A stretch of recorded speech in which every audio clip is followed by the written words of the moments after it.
So now we're going to talk about how much should I chant? How many rounds should I chant?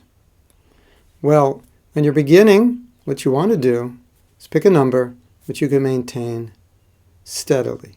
So you're going to need time to chant, and you're going to need the taste or desire or determination to do it. So maybe you think, well, I could do 1 round, or I could do 2 rounds, or 3 or 4, whatever it is. Take that number that you can do daily, and then as things naturally progress, you'll be able to increase. But the starting point is, what can I do daily? How much time will I have? How much taste, determination, desire do I have?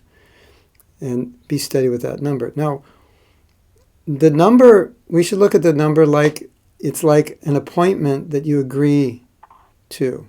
You're making an appointment with Krishna. I agree to show up for 1 round every day, or I agree to show up for 2 rounds, or 4 rounds, or 8 rounds, or 16. Some devotees chant 64. That's the tradition. 8 hours, 10 hours, amazingly. That they had different lifestyle.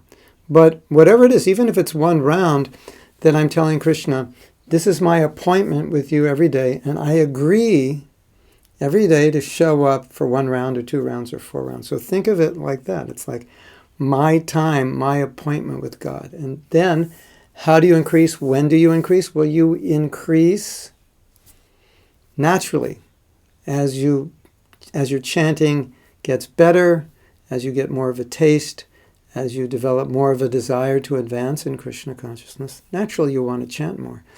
So when you make the decision to chant more, sometimes you actually did make the decision. You just started chanting more.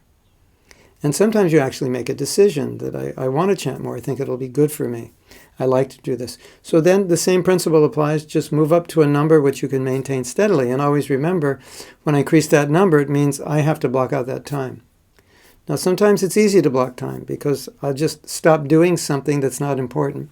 Sometimes it's more difficult. Some of us are very, very busy. So make sure you can increase. If you're going to increase, find the time you can do it. And the last thing, which is extremely important, is don't think that the goal is 16 rounds or the goal is any number. The real goal is to chant quality japa. We're going to teach you how to do that. But japa is a prayer. It's a connection. It's not that we just are shooting for a number. We shouldn't think if I get this number, I'm successful. We should focus on quality. And when you focus on quality, you get a taste.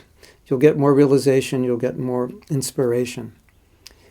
And from that, you'll naturally want to increase. It happens organically. So really increasing your number is an organic process, not a forced process. And it comes from quality chanting.